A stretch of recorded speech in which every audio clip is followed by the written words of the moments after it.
இந்த படத்தில் சோழர்கள் தான் ஹீரோ, பாண்டியர்கள் தான் வில்லன். அதெல்லாம் பர்ஃபெக்டாக சொல்லியிருக்காரு.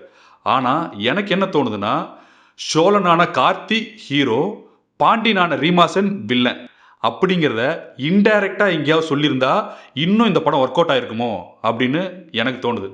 இதை டீட்டெயிலாக சொன்னால் தான் உங்களுக்கு புரியும். நான் உங்களுக்கு டீட்டெயிலாக இதை சொல்கிறதுக்கு ட்ரை பண்ண பார்க்குறேன். படம் ஆரம்பிக்கிறது ஆண்ட்ரியோட பாயிண்ட் ஆஃப் வியூவில் ஆரம்பிக்குது.